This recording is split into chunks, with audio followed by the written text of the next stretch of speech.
On this episode of Delivering Marketing Joy, we talk with Linette Reindel about lessons she's learned on growing an organization.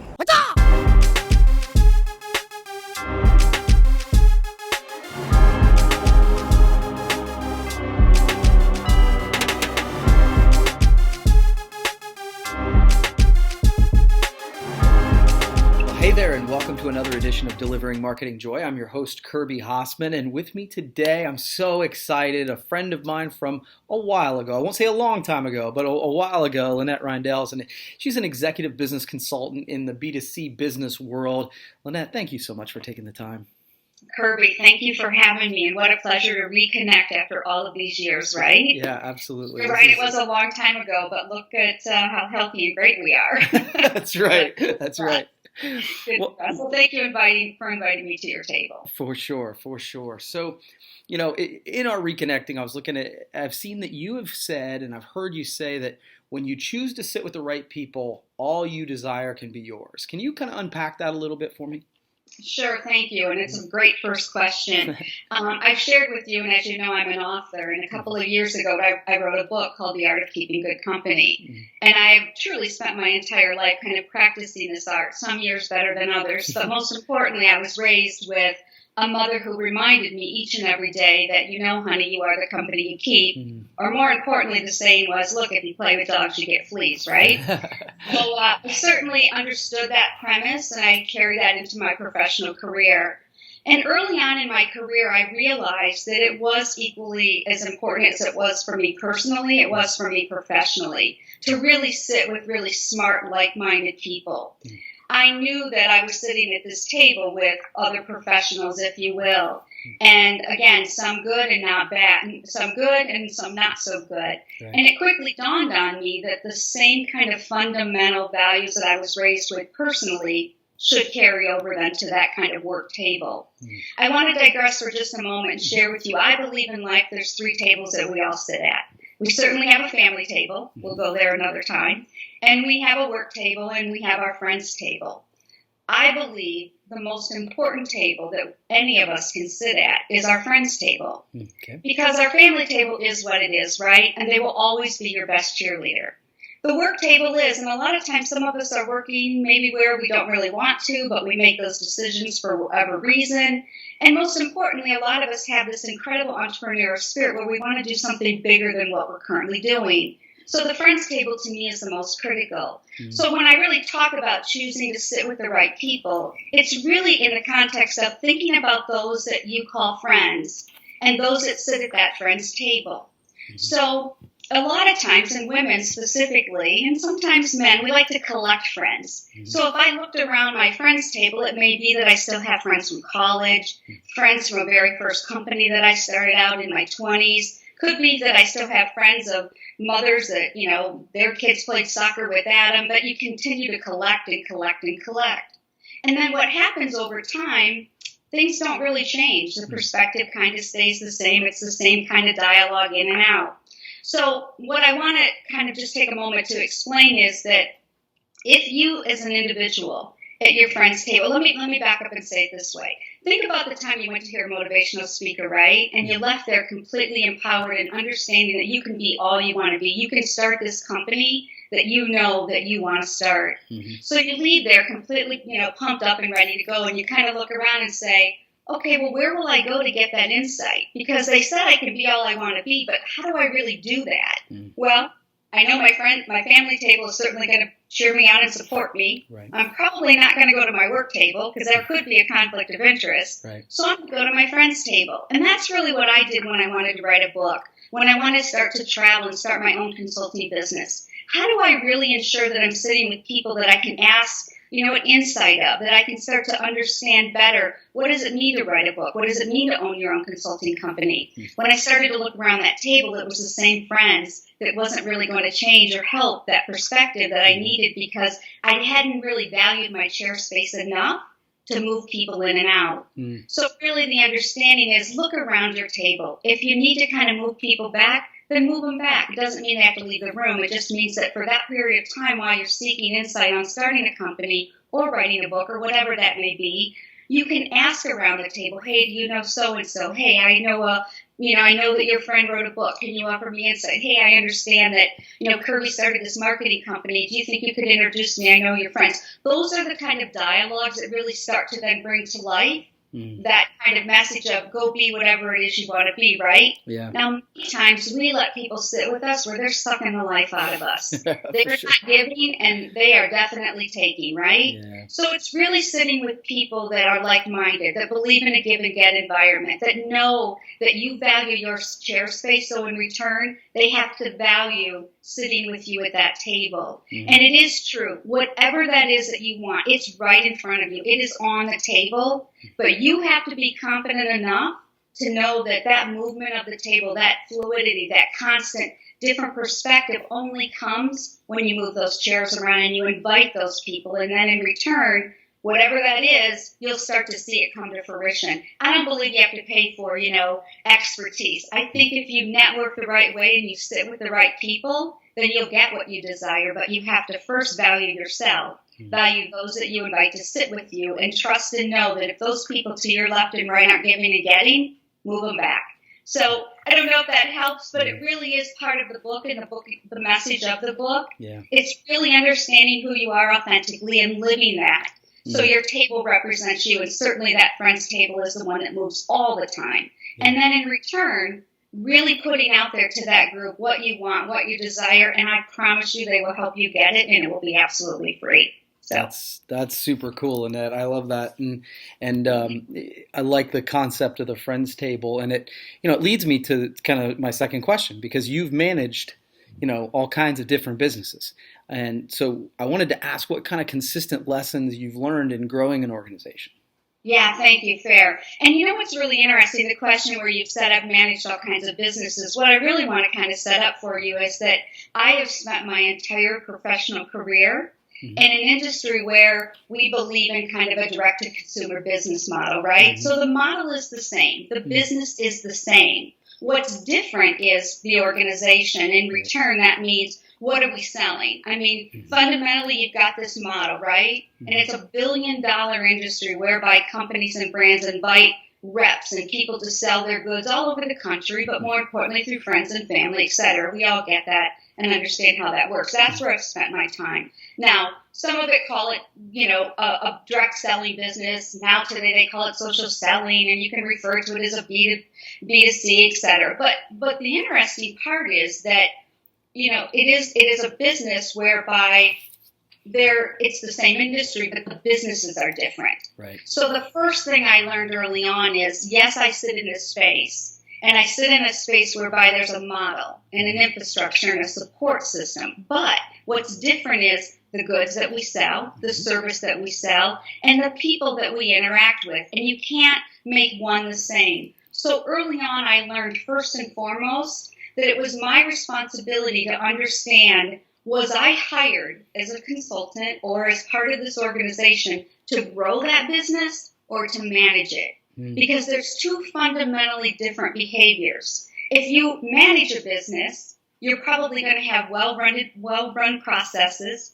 Operationally, you're going to make sure things all sync up, right? That all the dots are connected. Your call center's answering the questions accordingly. But growing a business and coming into a business, you have to understand that that's the key and the difference to that. I've said in many key sales roles and executive roles with lots and lots of businesses and brands and companies, again, all predominantly in this space. And I've learned, again, that these managing behaviors are different than growing. And I've learned to say to myself each and every day, Linette, if what you're doing this very moment is not growing this company, push it away. Do not do it. Because you know what? I'm responsible as the leader to make sure that I set the tone and pace for that. That's my first lesson. My second is to ensure that all those that I surround myself with, as a sales leader, as a sales executive, as a general manager, whatever that may be, that those individuals that run the call center, that may be in operations, finance, in our IT department, those are the managers. Those are departments and individuals that have to manage the processes, have to continue to connect the dots. Sales, marketing, field reps. Those are growers. Those are people that are growing this brand, growing the business, creating exposure.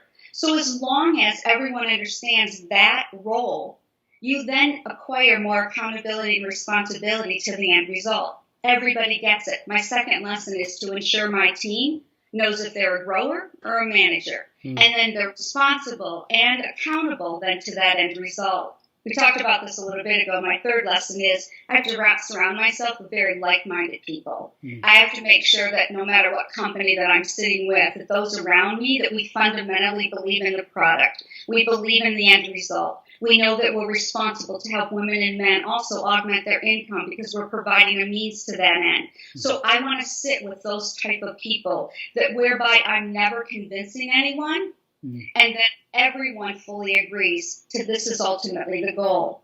When you have that, through that lesson that I've learned, you scale faster, and everybody, again, is responsible and accountable to whatever that may be. Another lesson was to hire really smart. I think there's something to be said about sitting with smart people. I love sitting with people that are smarter than me.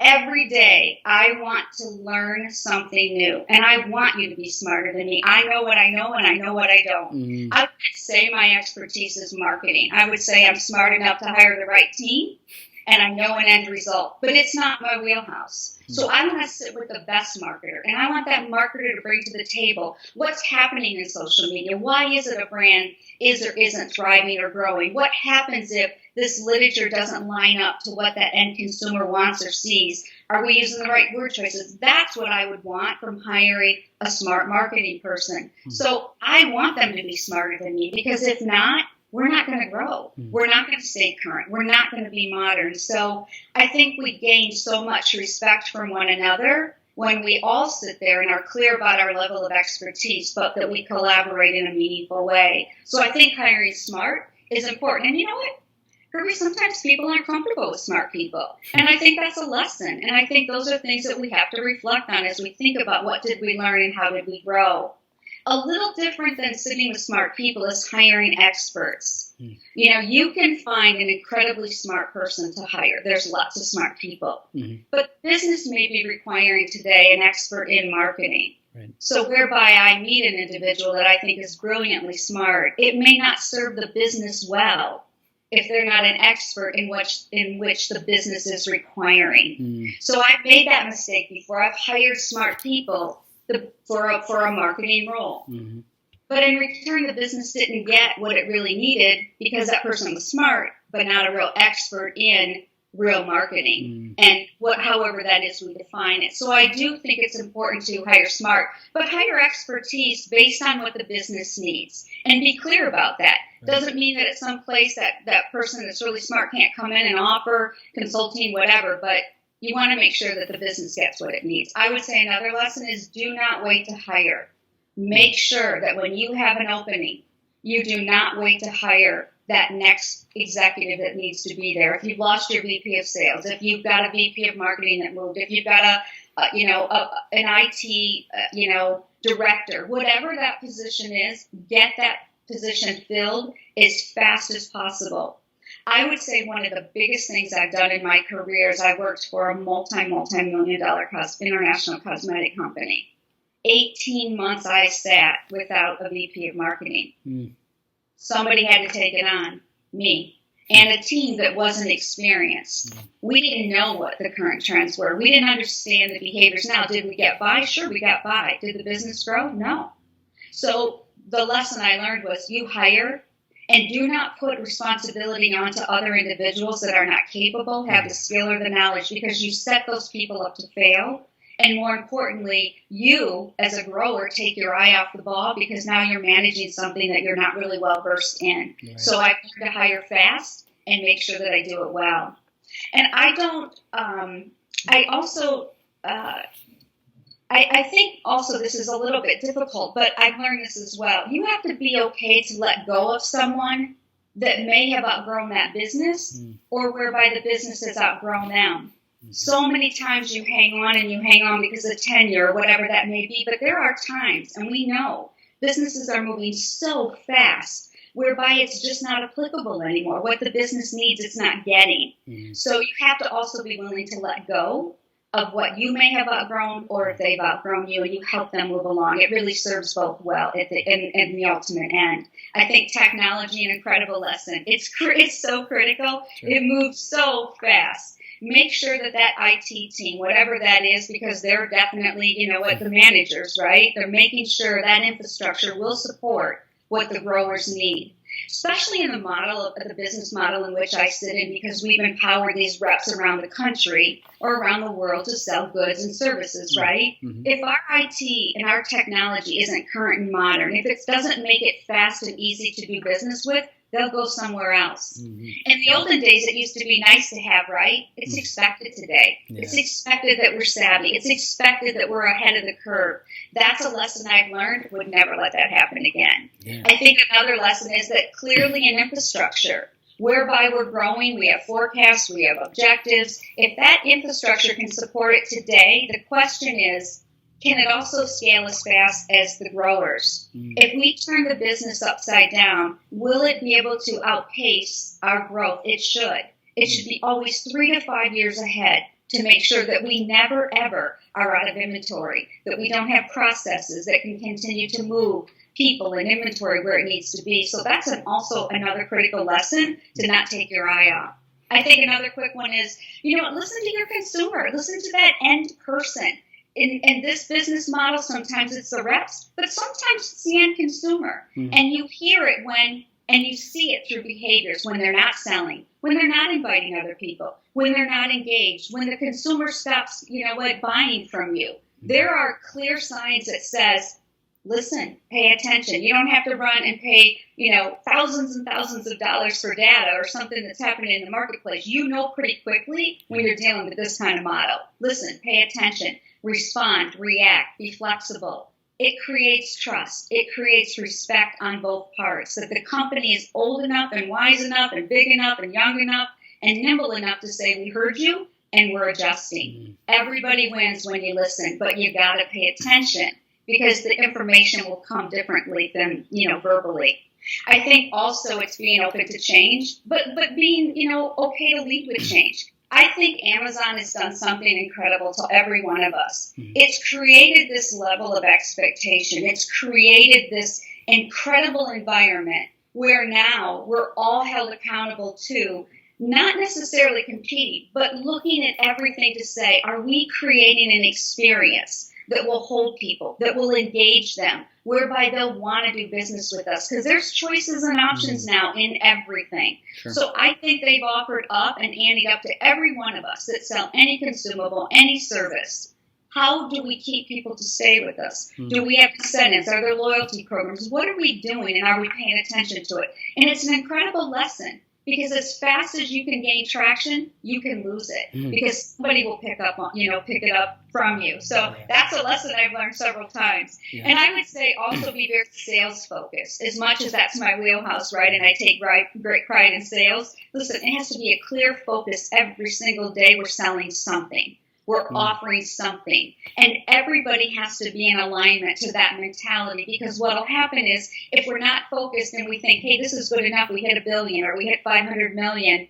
Well, the minute we slow down, we're causing someone to not get goods they need, someone to not get paid for something they're selling for, greater commission and override. But more importantly, the growth and the success of all of us involved in it. There has to be a sales focus. It shouldn't be, well, of course it is. No, I made that mistake to say, well, of course we're here to drive sales. Well, guess what? It has to be a focus, a really, really clear focus with everyone in the organization.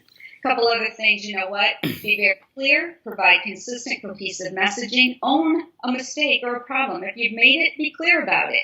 If there's I've been in cosmetics predominantly. Listen, if there's a problem with an ingredient, let's be clear about it. Let's own it, and then let's make it right. We don't have to hide behind it. And I think that's a lesson that I've learned also. I think most importantly, I think companies today, and this has been evolving, and it's a lesson that all of us should take heed to. Women and men today want to be a part of organizations whereby you find that you're bigger than yourself. You want to be inspired. You want to be educated. You want to better understand ingredient. You want to know that this product or this service does contribute to your health and your well-being, or whatever that is. That there's an entrepreneurial spirit in which we're giving back to our communities, and we're involved in that kind of, green space, whatever that is. It's a lesson that we should take heed in, because some companies do it well and some companies don't. And I think when we're dealing with, an end consumer, a rep, they feel it and touch it faster than anyone else. So I do think it's important. And I think retail is seeing that as well, too. What do you value? What don't you value? And I think all of us have to pay attention to it. I'd be remiss to say I haven't learned to make sure I lead with integrity, make sure that I'm authentic, make sure that, and listen, I've had some incredibly humbling experiences. I've learned from them. I've learned not to judge. I've learned to pay attention and to trust my gut.